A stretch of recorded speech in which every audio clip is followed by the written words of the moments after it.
Le invito a los hermanos a buscar en sus Biblias, a abrir en sus Biblias en el Evangelio de Mateo, capítulo 27, el versículo 45. Vamos a leer hasta el 56. Le pido que podamos leer este texto con un corazón sensible a lo que está pasando, con un corazón y una mente fijados en lo que la palabra del Señor va a exponer, meditando en cómo podemos observar la cruz de Cristo en nuestras vidas, cómo reflejamos esta cruz del Señor, sus sufrimientos, lo que Él ha padecido en nuestro día a día, en nuestro diario. Dice así Mateo capítulo 27, el versículo 45, empezamos. Desde la hora sexta hubo oscuridad sobre la tierra hasta la hora novena. Y alrededor de la hora novena, Jesús exclamó a gran voz diciendo, Elí, Elí, lama sabactani. Esto es, Dios mío, ¿por qué me has abandonado? Algunos de los que estaban allí, al oírlo, decían, está llamando a Elías. Al instante, uno de ellos corrió y tomando una esponja lo empapó en vinagre y poniéndola en una caña le dio a beber. Pero los otros dijeron, deja, veamos si Elías lo viene a salvar. Entonces Jesús, clamando otra vez a gran voz, exhaló el espíritu.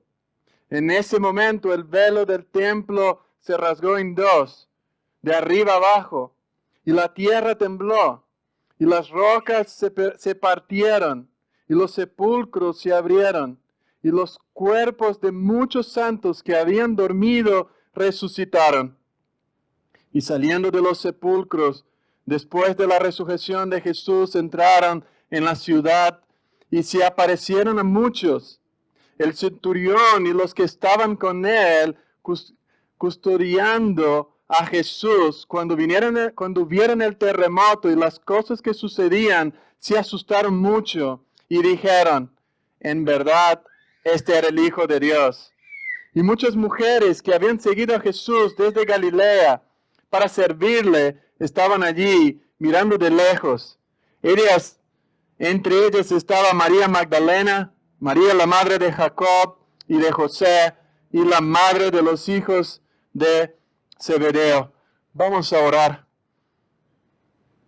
Padre nuestro, tú que estás en los cielos, poderoso y glorioso es tu nombre. Venimos delante de ti a rogarte, Señor, que nos dé una visión en un entendimiento más profundo y más claro, más vivo del poder de la cruz. Rompe, Señor, las barreras de nuestros corazones duros, límpianos de nuestros pecados, para que podamos glorificarte como te es debido.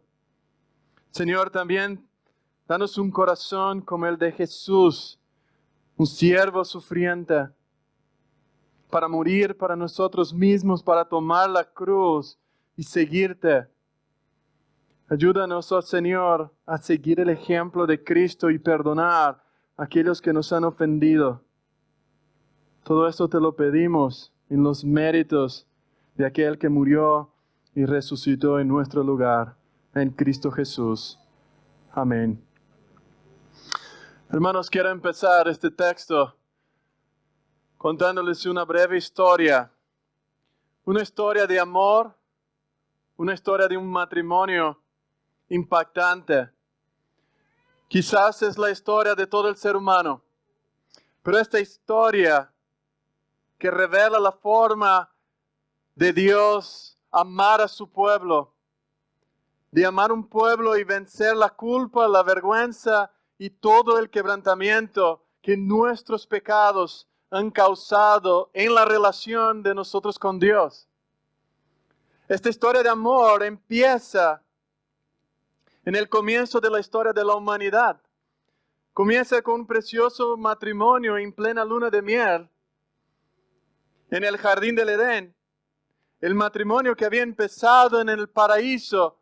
En un momento, el novio se gira hacia la novia en un retrato perfecto de lo que significaba el matrimonio, una relación armoniosa. Y dice a la novia, miren, toda la creación, lo que hice, fue para disfrutarla contigo.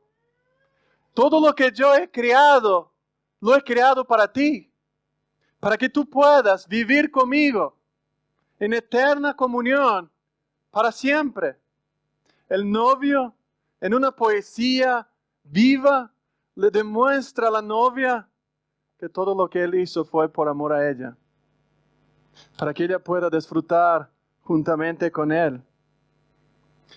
El novio no solamente le muestra, pero le da autoridad a la novia de servirle en este reino precioso, en la creación preciosa. Pero allí mismo, en la luna de miel, la novia traiciona a su novio.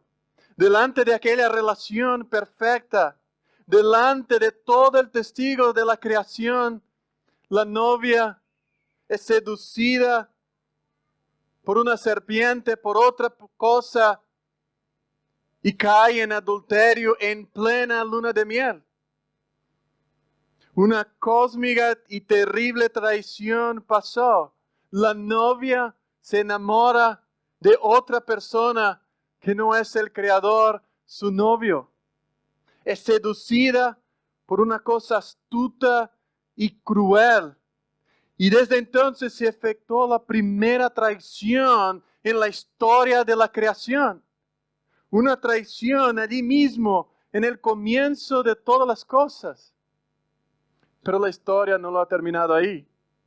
¿Te puedes imaginar a un novio avergonzado que ha hecho todas las cosas preciosas para su novia y aún así ella le da la espalda para él? ¿No te saldrías tú corriendo para esconderte de vergüenza por la traición que acabaste de experimentar al punto que jamás regresaría a ver una mujer, una novia como esta? Pero este no es el tipo de novio que tenemos. Esperarías que la historia del matrimonio hubiera acabado ahí si fuera una historia de un matrimonio humano. Pero este matrimonio o este novio no es como nosotros. Él estaba determinado a amar a esta novia y perseguirla, sea ella donde fuera o que hiciera. Él estaba determinado a seguir con este matrimonio. Pero aunque hubo una eterna separación entre ellos, el matrimonio no estaba acabado. Y durante los años que pasaron, el novio persiguió a su novia, mas ella siempre se giraba con sus afectos amorosos a otros señores. Y lo buscaba y le daba su corazón a otros dioses, a otros amores y otros amantes. Pero hubo momentos en que esta novia regresa a los brazos del novio. Y era un momento brillante, momentos en que ella puso su confianza en su Señor. Momentos en que Noé, Abraham, José, Moisés amaran a su Dios. Amaran al novio con todas sus fuerzas. Mas en el fondo, las cosas nunca estuvieron bien entre ellos.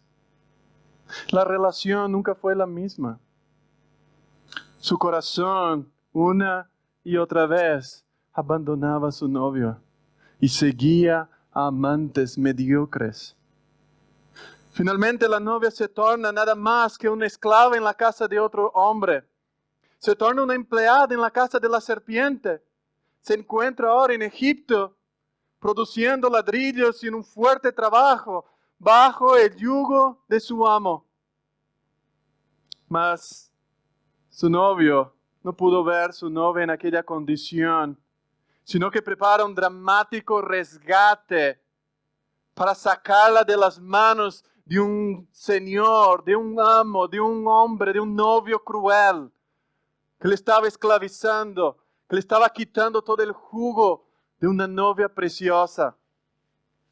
Y lo toma de la casa de servidumbre y la guía en una larga viaje, una larga jornada por el desierto. Y mientras paseaban en el desierto, su novio le promete un hogar perfecto. Le hace cánticos, poemas, serenatas de amor a la novia, prometiendo que la tierra o la casa que él había preparado era mucho mejor. Pero la novia, mientras caminaba con el novio en el desierto, murmuraba, se quejaba aún en el camino a una casa libre, una casa que tenía leche y miel. Una novia caminando con su novio, quejándose de lo que él le estaba haciendo. Pero el novio tuvo gran misericordia, mucha paciencia, le alimentaba, le dio comida que ni los ángeles habían comido, la protegía, la cuidaba como algo más precioso que él la tenía. Y en aquel tiempo el novio mostraba cómo era su vida pasada, le hizo verla, cuán rebelde ella había sido, pero que él estaba dispuesto a restaurar esta relación. Él había prometido con mucha paciencia y generosidad. Nosotros leemos, por ejemplo, que el Señor diciendo a Jeremías, recuerda el amor de tu juventud, tu cariño de novia, cuando me seguías por el desierto, en tierras no cultivadas. Esta novia la seguía. Ellos finalmente entraron en la nueva casa. Pero aún allí, en una nueva tierra, la novia no estaba contenta. La novia no tardó mucho para que ella cayera otra vez en infidelidad, siguiendo los dioses alrededor de ella. Pero otra vez, el novio fue paciente, le advertía, enviándole carta de amor, poemas. Él compuso sons, himnos, cánticos de amor a una novia rebelde, a una novia que una y otra vez le giraba la espalda y buscaba otros amantes. Él le advertía de las consecuencias que este adulterio le iba a causar. Le decía que este amor podría acabar. No le importó a esta novia las cartas de amor, las cartas de advertencia. Dios mismo va a decir en el Salmo 55, porque no es un enemigo el que me reprocha. Ah, si fuera, podría yo soportarlo. Ni es uno que me diga, el que se ha alzado contra mí, ah, si fuera, podría yo ocultarme de él. Sino que eres tú, mi igual, mi compañera, mi amigo íntimo. Nosotros que juntos teníamos dulce comunión, que con la multitud andábamos en la casa de Dios. Aquel ha extendido sus manos contra mí, contra los que estaban en paz. Ha violado mi pacto. Las palabras de su boca fueron más blandas que la mantequilla, pero en su corazón había guerra. Más suaves que el aceite eran sus palabras, sin embargo, eran espadas desnudas. Había un tierno deseo de renovar la relación por parte del novio. O sea, el novio va a decir como un padre, ¿cómo podré yo abandonarte, oh Efraín? ¿Cómo podré yo entregarte, oh Israel? ¿Cómo podré yo hacerte como Adama? ¿Cómo podré tratarte como Zeboín? Mi corazón se conmueve dentro de mí, se enciende toda mi compasión. No ejecutaré el furor de mi ira. No volveré a destruir a Efraín, porque yo soy Dios y no hombre, el santo en medio de ti, y no vendré con furor. Aún después de este poema de amor, Israel la novia no abandonó sus adulterios, sus amores. Entonces, el novio tuvo que quitar de ella, de la casa, expulsarla de la casa que había dado a ella, y usando un lenguaje de divorcio. Dios se divorcia de su novia, de su amada y preciosa novia. Y le dice, después que ella ha hecho todas estas cosas, volverá a mí. Pero no ha regresado. Y lo volvió a ser rebelde. Y vio que a causa de todos los adulterios de la infiel Israel, yo lo había despedido, dándole carta de divorcio. Los sirios vinieron, la llevaron cautivo, las 10 tribus del norte. Luego los babilonios arrasaron Jerusalén y la llevaron Judá en su cautiverio por 70 años. Y todo eso Dios ha expresado la agonía de una relación rota, de la traición, aún en el divorcio mismo. Pero Él aún quería su novia. Dios, a pesar de haber dado carta de divorcio, todavía quería su novia. Aún quería y tendría esta relación como Él había planificado. Dios no iba a desistir de su novia, a pesar del adulterio que ella ha cometido una y otra vez. Pero para eso alguna cosa debería ser hecha.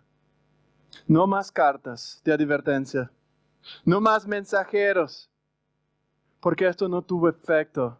La novia por sí mismo no podía retornar al novio. La novia por su propio corazón no podría amar al novio. No podría deleitarse en su novio. ¿Por qué? Por su corazón era adúltero. Su corazón estaba inclinado a adulterar y a negar el principal amor de su vida. Ella, en su corazón, era traicionera, infiel. Esa era la naturaleza de la novia.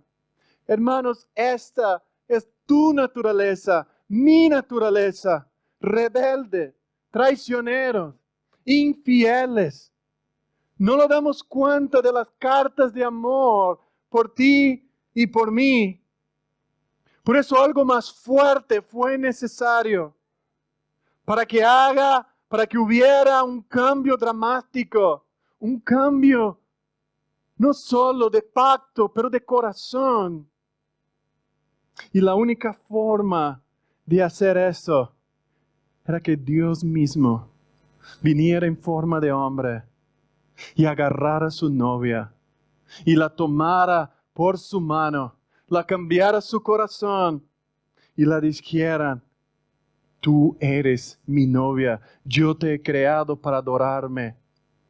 Esto fue lo que Cristo hizo. Cristo vino para servir y para salvar su novia. Y por esto Él tuvo que experimentar las tentaciones que ella estaba padeciendo. Cristo tuvo que sufrir. El novio tuvo que venir y tomar el lugar de la novia y ser asesinado y ser experimentado en dolor para acercarse a ella y demostrar todo su amor, todo su compromiso de una forma nueva, de una forma en que ella ahora pueda vivir para siempre en adoración, en amor a un novio que jamás ha dejado de seguir su novia. Es un novio que jamás ha abandonado la novia. Y este novio no solo ha muerto recibiendo el adulterio de la novia sobre sí, recibiendo toda la fornicación de la novia sobre sí, sino que muere en un madero y resucita el tercer día. Pero Él está trabajando en la novia y está preparando una boda que nadie puede hacer una boda como la que está preparando la boda del Cordero. Jesús está preparando una boda, pero Él antes de esto está purificando a esta novia. Está transformando a ella. Está queriendo llevar otra vez de regreso al jardín del Edén. Está transformando a una novia que le pueda adorar, que pueda ver su creación y adorar al Creador. Y vivir una relación de amor con su novio. Todo eso para llegarnos a nuestro texto. El clímax de Mateo es que todo esto tuvo que pasar para que Jesús pudiera venir, para que Jesús pudiera tomar el lugar donde llegó, a la cruz. El novio vino de una forma inesperada, de una forma en que la novia no lo esperaba, pero Él vino. Y Mateo nos quiere presentar el ministerio de Jesús, y tú puedes leer todo el Evangelio de Mateo, un libro precioso, quizás no te llevará 2 horas, a leer el mensaje más importante de tu vida, de mi vida, que merecíamos como adúlteros ser castigados y tirados al infierno. Pero el novio no nos ha pagado como nosotros merecemos. Y Mateo quiere mostrar algo importante para ti y para mí, que Él quiere que comprendamos el cuerpo del ministerio de Jesús, todo lo que el novio hizo para llegar hasta la cruz. Los capítulos centrales de Mateo se dividen fácilmente en 5 sesiones. En cada una de estas sesiones comienza con un largo bloque de enseñanza, siguiendo de una narración. El Evangelio de Mateo presenta una apologética de la mesianicidad de Jesús dirigida a los judíos, a la novia que estaba en primer lugar, para que los judíos pudiesen ver, observar el novio y adorarle. Mateo, él logra este objetivo principalmente de mostrar cómo la vida, la enseñanza y la muerte de Jesús y su resurrección cumplieron con las predicciones del Antiguo Testamento. Mateo va a decir a la novia una y otra vez, el novio ha cumplido lo que el Padre había decretado. Por lo tanto, el propósito de Mateo tiene un aspecto didáctico y un aspecto apologético, ambos relacionados con el concepto fundamental del reino.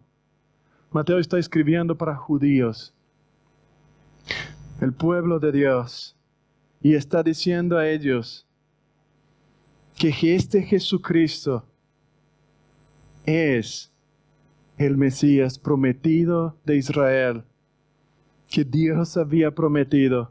La luz, el Rey, vino a esta tierra. Por esto en esta tarde quiero ver con ustedes 3 cosas que están en este texto. ¿Cuál es la verdadera causa de la crucifixión de Jesús? Pero también, a la luz de la causa, ¿cuál fue las consecuencias de la muerte de Cristo?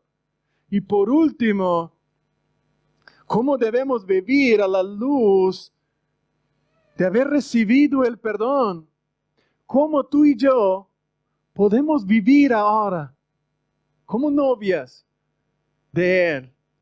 ¿Cómo podemos portarnos? Pero ¿cuál fue la verdadera causa de la crucifixión de Jesús? Bueno, Mateo en el capítulo 27, el versículo 45, Él dice que Jesús ha sido burlado, pero permaneció en silencio. Durante el ministerio de Jesús, Él ha probado quién Él era, pero en el final de su vida, ahora Mateo no solo quiere demostrar que Jesús está en silencio, sino que Jesús mismo va a enfocarse en su muerte. Y podemos ver algo del significado de lo que realmente estaba sucediendo con Jesús. Jesús permanece en la cruz desde el mediodía hasta aproximadamente a las 3 de la tarde.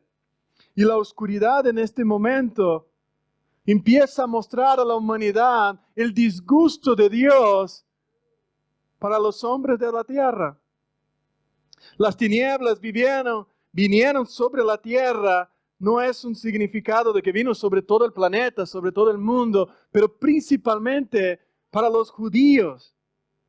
Esta oscuridad sobrenatural era importante no solo porque literalmente se tornó oscuro durante la plena luz del día, sino que por simbolismo estaba mostrando la ira, la señal clara del juicio de Dios sobre una novia rebelde.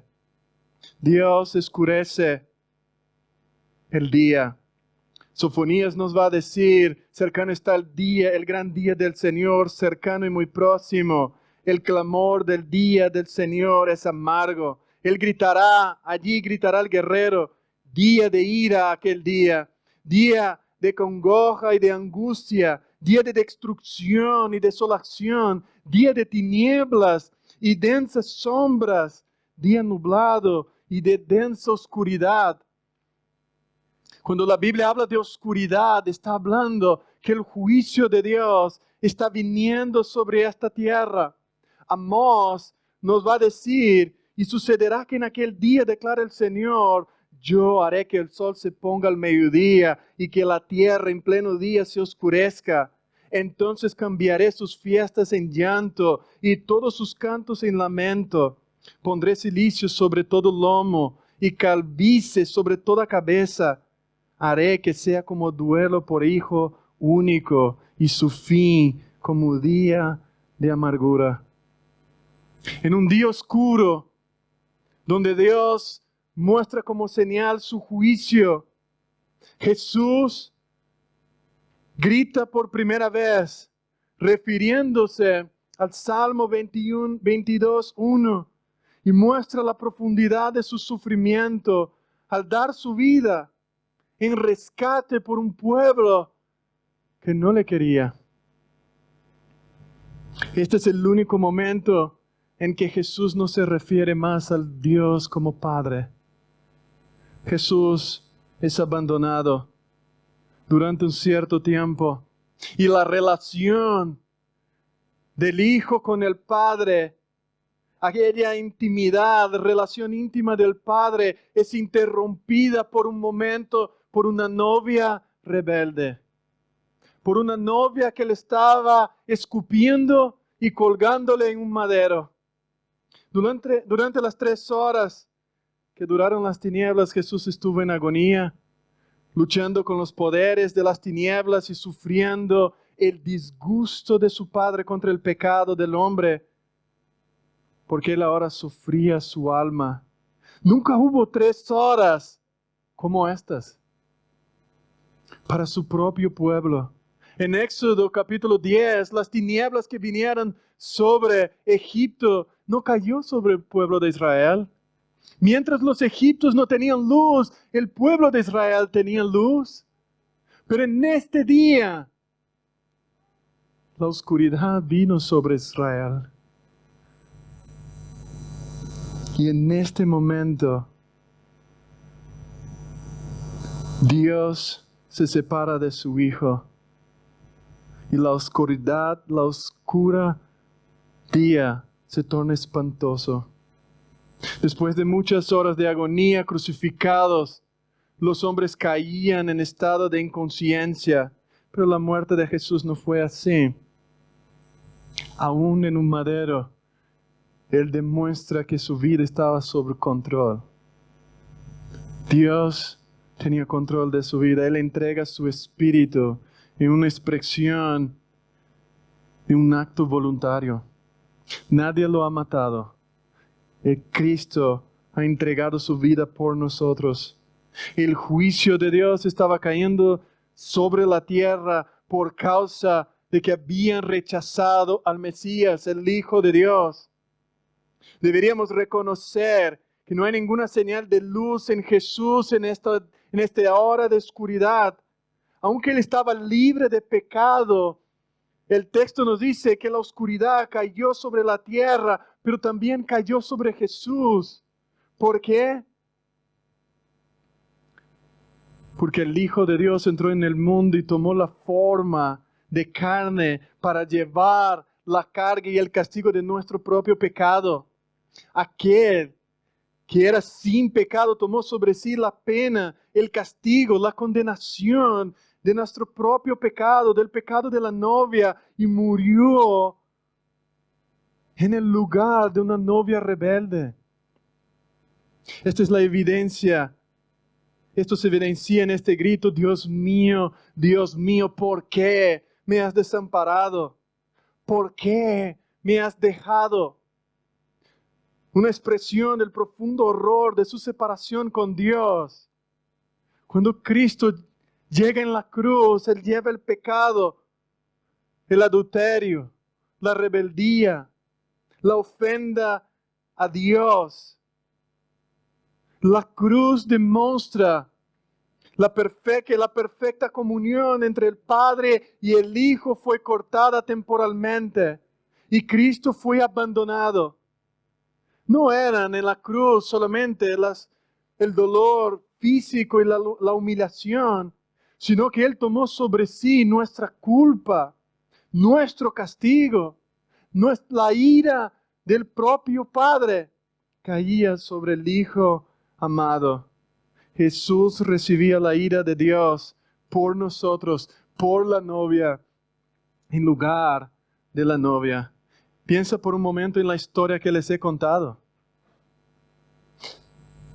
La novia es como si fuera un libro negro, lleno de pecados. Un libro lleno de pensamientos egoístas y acciones en contra de Dios. Esto es lo que refiere el pecado. El pecado es cerrar el blanco, es elegir, apuntar a un blanco equivocado. El pecado es equivocarse en el camino, deliberadamente seguir otro camino. Es deliberadamente amar, entregar tu corazón a otro que no sea Dios.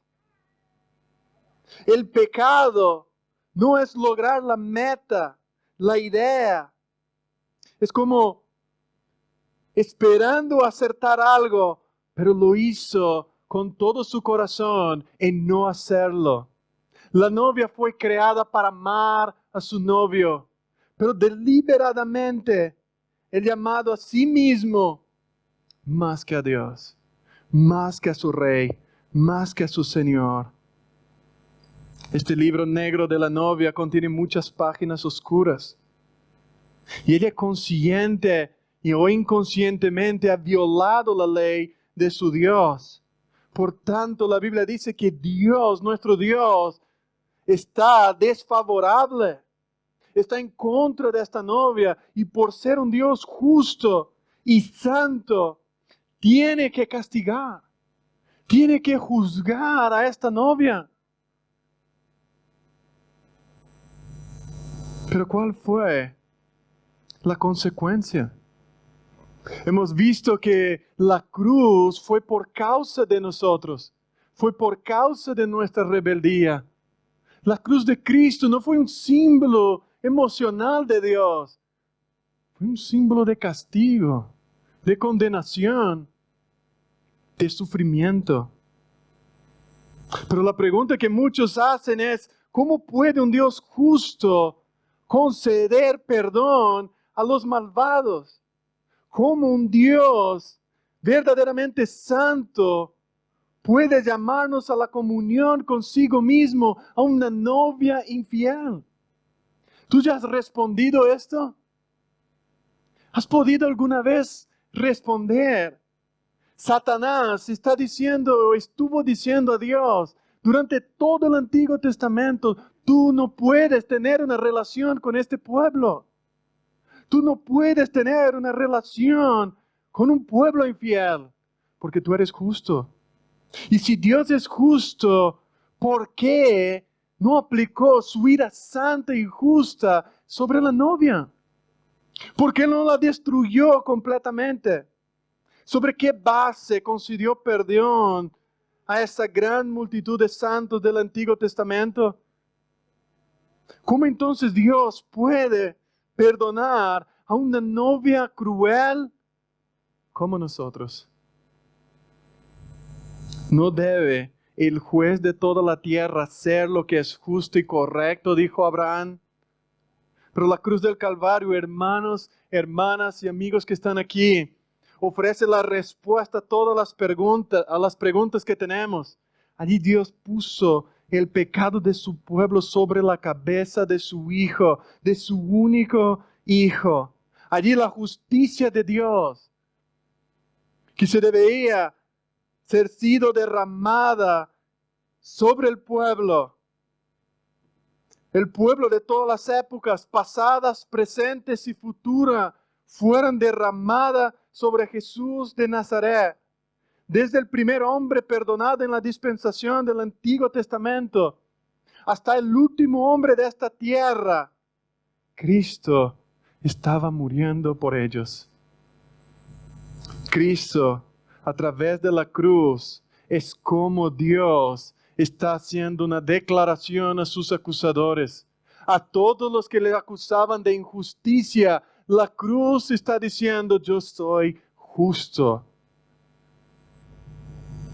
Te preguntas cómo puede llamar a un pueblo incluso antes del diluvio y reclamarme como mío. Exige una explicación por qué Dios perdonó a Noé cuando en realidad también debería haber muerto en el diluvio. Le pides cuenta a Dios por qué llamó a un pagán, Abraham, de esa vil ciudad de Ur. ¿Por qué le acreditaste rectitud y lo hiciste amigo? Te preguntas por qué salvaste a un remanente de la nación de Israel y los abrazaste como un tesoro especial, aunque sus pecados exigían un rechazo total. Te esfuerza para saber cómo puede Dios perdonar la multitud de los pecados de David y aún de llamarle amigo. ¿Te preguntaste alguna vez? Pero tus acusaciones en contra de este Dios, la acusación de Satanás, no puede durar mucho. En la cruz, Dios está respondiendo a los principados y potestades que en su Hijo amado estaba destinado para morir por los pecados de su pueblo. Y a lo largo de las edades de mucha tolerancia, aunque Dios pasó por alto el pecado de este pueblo, en la cruz, Él cargó el pecado de todos estos hombres. En la cruz, el Hijo de Dios fue hecho maldición para poder perdonar y cubrir las transgresiones de su pueblo. En la cruz del Calvario, paraliza y cierra y tapa la boca de todos aquellos que acusan a Dios falsamente. En aquel madero Dios condenó los pecados del pueblo, de su pueblo, con perfecta justicia y tapó sus crímenes con un amor que no se puede medir. En la cruz, en este altar de madera, la misericordia y la verdad se han reunido. La justicia y la paz se han besado. Y Dios ha reivindicado su nombre. Dios ha demostrado ser tanto justo como justificador del que tiene fe en Jesucristo. Por esto la cruz, hermanos, elimina cualquier incertidumbre sobre su justicia y su tolerancia hacia el pecado.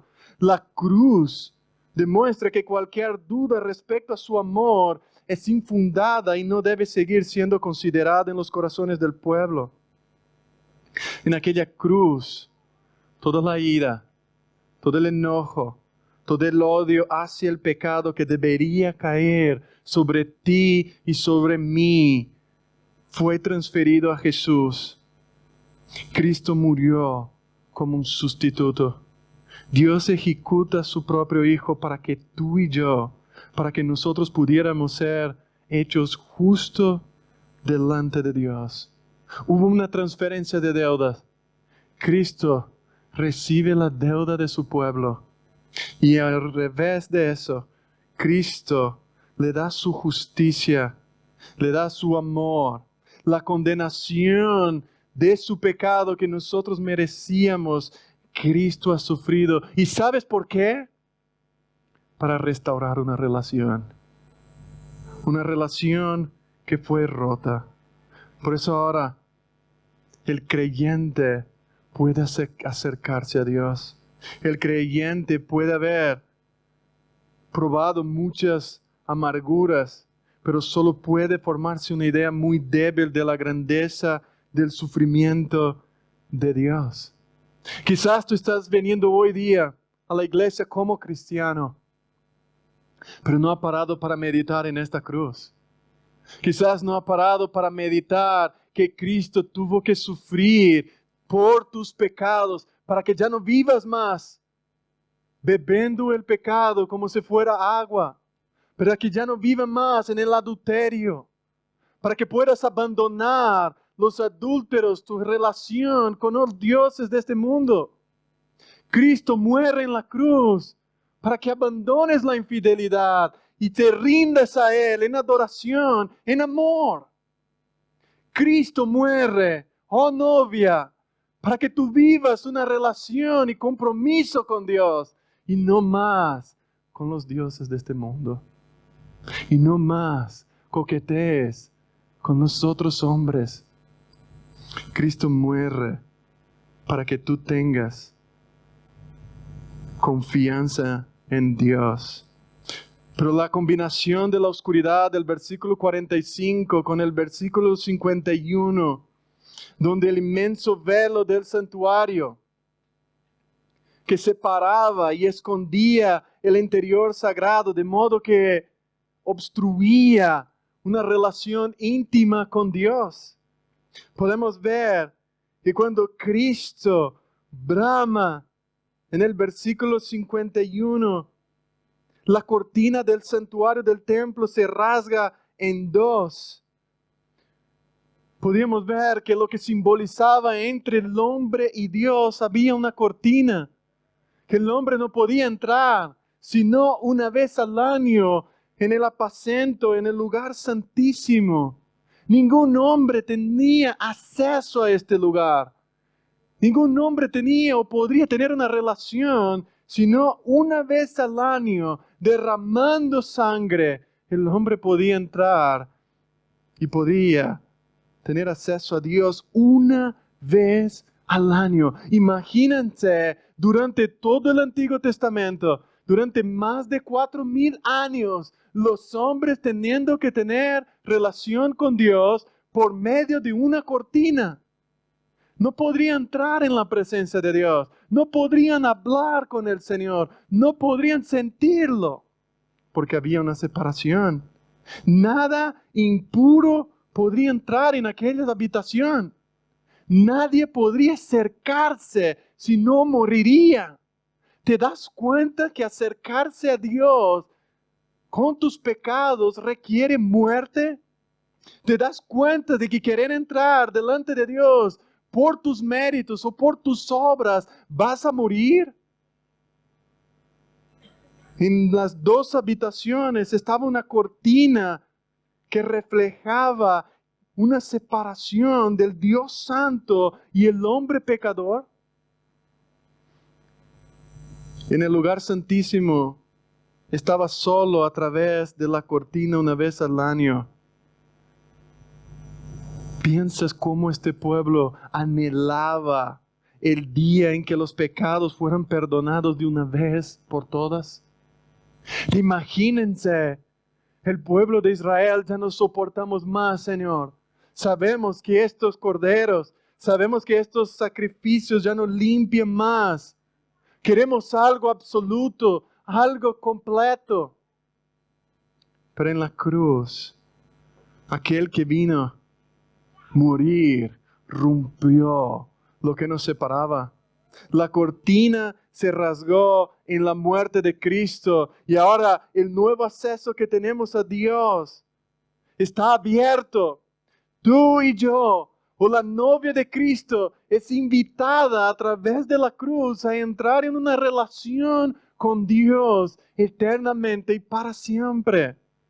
En la cruz. Por esto te digo, amigo o amiga que está aquí, que si no pasas por la cruz de Cristo en humillación, no podrás tener una relación con el Padre. Si no pases por la cruz, no podrás relacionarte con Dios, con el novio. Jesús se convirtió en un sacrificio perfecto. El rasgamiento del velo significó que Cristo por su muerte abrió un camino hacia Dios. Por eso ahora tú y yo y todos aquellos que quieren son invitados a venir, a tener una relación con el Padre ya sin pecado. Mateo tiene la intención de que sus lectores reconozcan aquí que estaba la verdadera respuesta a lo que había sucedido. Mateo enseña a ti y a mí que hemos pecado, que estábamos separados de Dios, pero ahora que Dios ha visitado nosotros y podemos tener una relación con Él. El velo fue roto por Dios mismo. Dios entra ahora en una relación con su novia de una forma diferente. Como Moisés quería tener esta relación. Como Abraham quería tener esta relación que tú y yo, cristiano, tenemos hoy. Quizás si tú no has tenido esta relación con Dios, te invito, hermano y hermana, a venir a Dios y relacionarse con el novio, con un nuevo pacto, con una nueva alianza, con un nuevo compromiso de abandonar los dioses a los cuales tú y yo hemos seguido y vivir una relación perfecta. Hermanos, esto es nuestro llamado a vivir esta relación de amor para siempre. Por eso, al mirar todo lo que hizo Cristo, al recibir tu castigo, al recibir mi castigo, a la condenación que yo merecía, ¿qué te impulsa a hacer? ¿Qué te impulsa? ¿Cómo te impulsa a vivir después de ver que Cristo ha muerto en la cruz por ti, por amor a ti? Por esto el Evangelio me impulsa a un amor más profundo y vivo, no solo por Dios, pero por el pueblo de Dios. El Evangelio de Jesucristo, la cruz de Cristo, me impulsa a amar, mis hermanos, como Cristo nos ha amado. Si Él ha ganado nuestra entrada, nos ha dado herencia juntamente con los santos, Él nos hizo su pueblo, su novia, y nos está perfeccionando. Nos demanda que amámonos los unos a los otros como Él nos ha amado.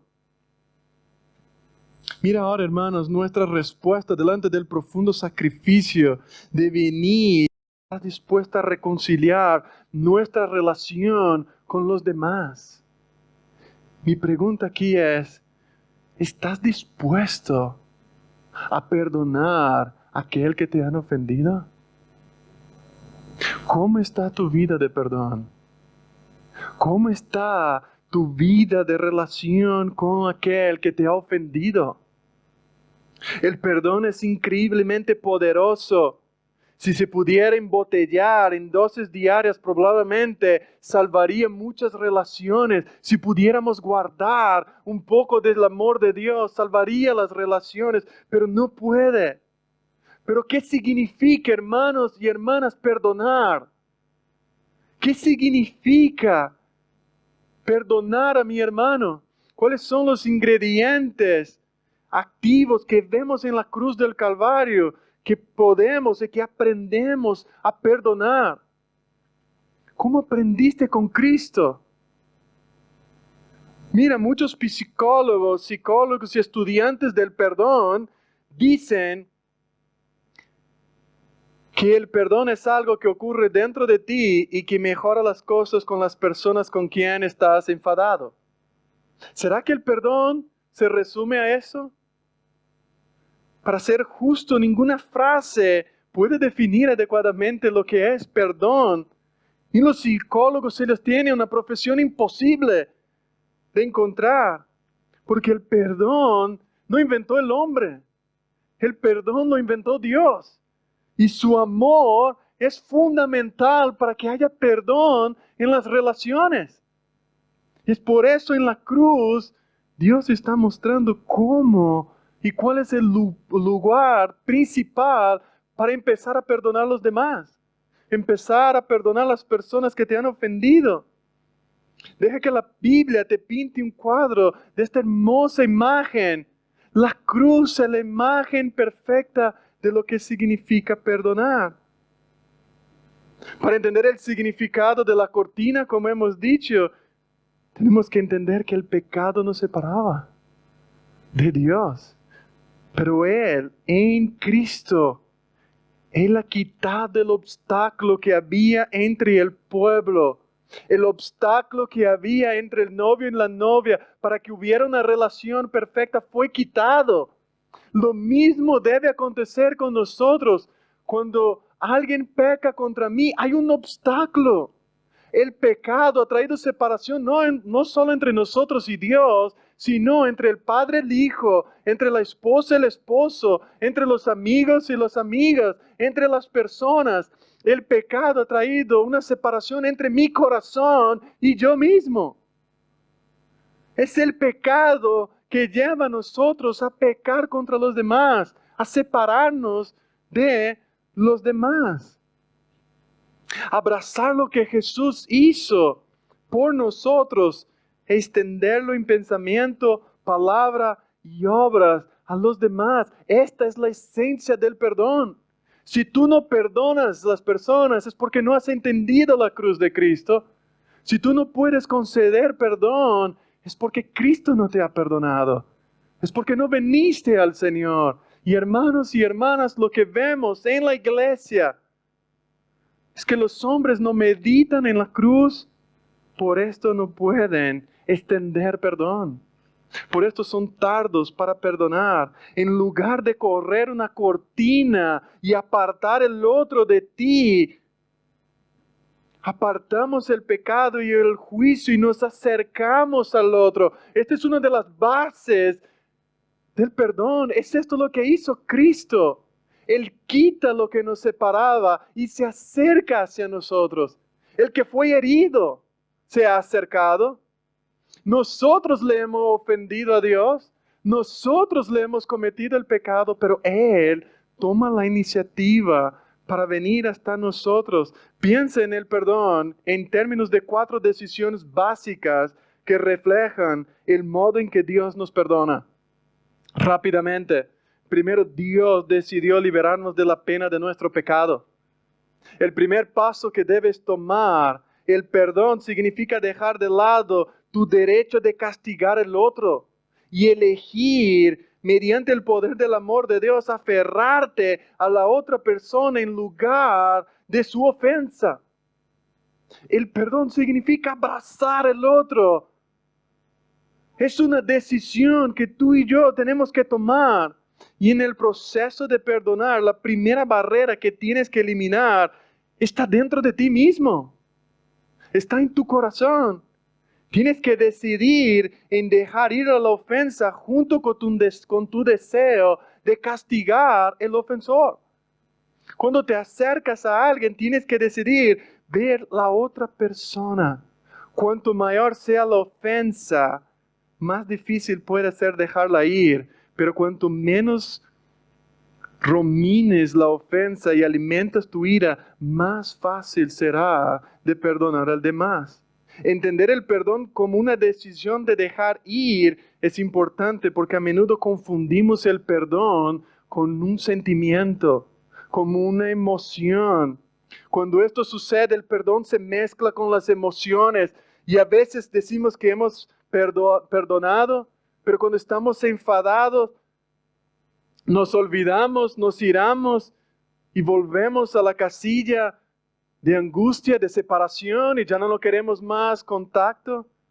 Justo cuando pensamos que un problema se ha resuelto para siempre, vuelve a surgir. Aunque el perdón afecta y puede aliviar nuestros corazones, es mucho más que una emoción. Hermanos, el perdón es una decisión que tenemos basada en nuestra adoración a Dios para perdonar como Él perdona. El perdón es adoración. Si tú no perdonas es porque estás adorando a un Dios que no perdona. El perdón no es una declaración de emoción, sino una declaración de que su pueblo es perdonado por sus pecados. En este sentido, el perdón es una decisión, un pronunciamiento de paz de una vez por todas. Cuando lo perdonas a alguien, no lo vas a volver a poner la cara. Aferrarse a una ofensa puede darnos una sensación de superioridad moral sobre los demás. Por eso perdonar no es el mismo que olvidar. Hermanos, no estoy diciendo que Dios nos ha olvidado nuestros pecados. Dios ha castigado el pecado. Por esto, de una forma divina, no es una amnesia, sino que la historia del perdón y reconciliación debe también y puede convertirse en una parte de la forma en que busca fortalecer y alimentar. Por esto, el perdón es una decisión de sacrificarse para perdonar. No hay perdón sin sacrificio. No hay perdón sin renuncia. El perdón de Dios requirió el sacrificio del Hijo para pagar la pena por el pecado.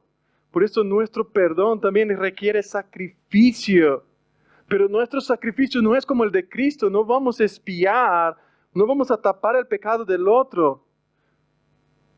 Pero lo que podemos hacer es, tendrás que aceptar la herida que has recibido de otra persona. Este es en primer lugar.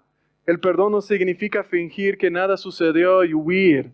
Esto es lo más fácil que podemos hacer, pero el perdón es un sacrificio en el sentido de que estás eligiendo el camino más difícil.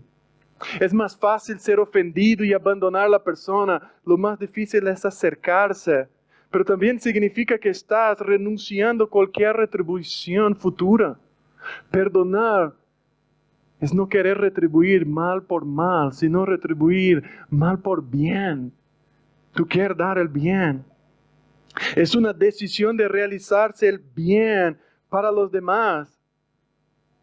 Cuando alguien te hirió fuertemente, debes tomar la decisión de confiar en Dios cuando decides perdonar y confiar que Dios va a sanar las heridas y utilizar tu sacrificio para restaurar tu relación con tu prójimo.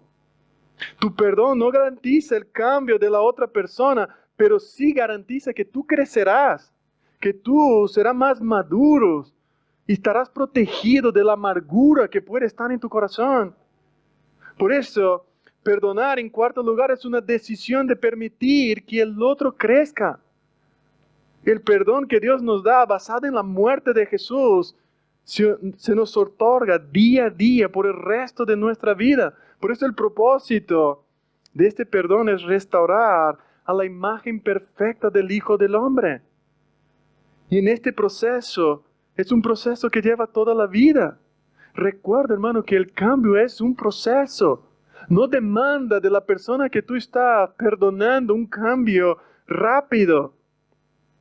A la medida que Dios perfecciona su imagen en ti, el perdón es algo en la que mejorarás. A la medida en que tú creces a la imagen del Hijo de Dios, es la medida en que tú vas a perdonar más personas.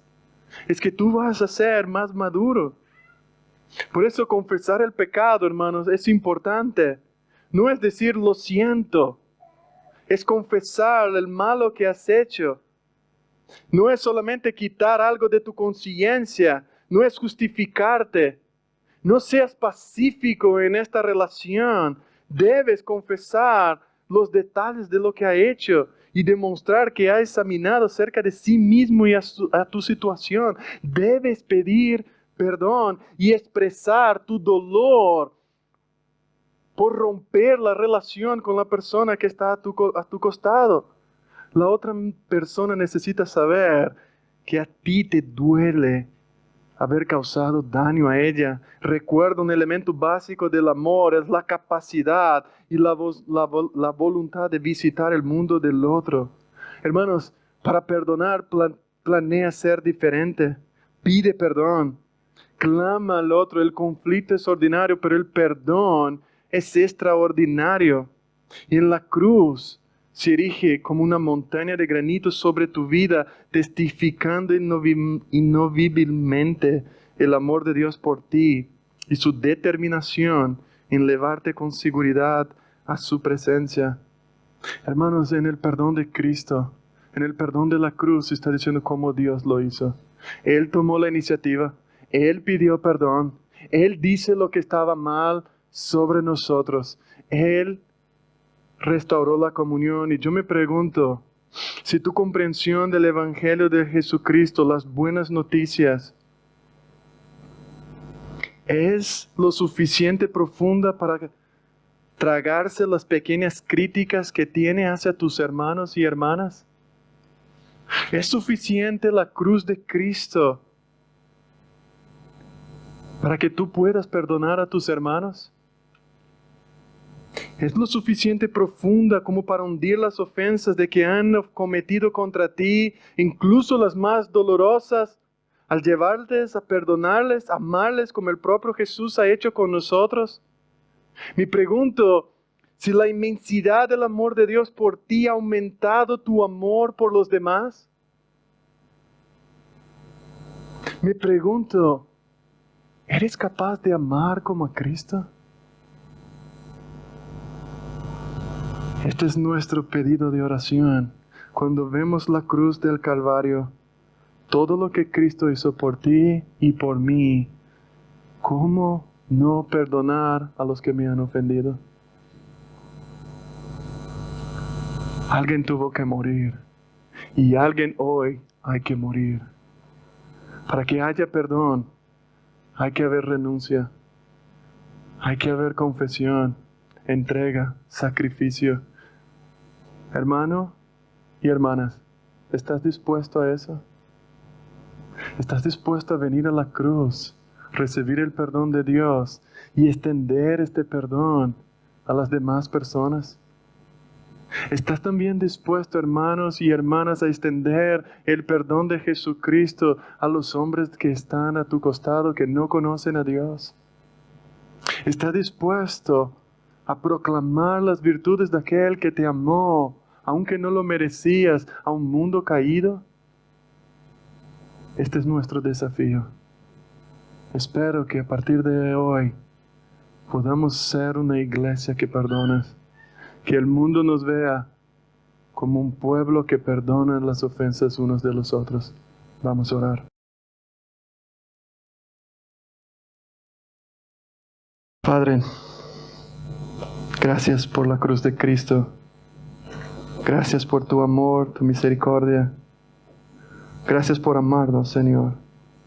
Y te rogamos en esta tarde que intensifique nuestro entendimiento de la cruz. Y nos permita vivir lejos, y no nos permita vivir lejos de tu amor, de tu misericordia, y que podamos, Señor, extender esta misericordia a los que nos han ofendido, y que podamos, Señor, vivir tu amor en la práctica. Ayúdanos a amar como tú nos has amado.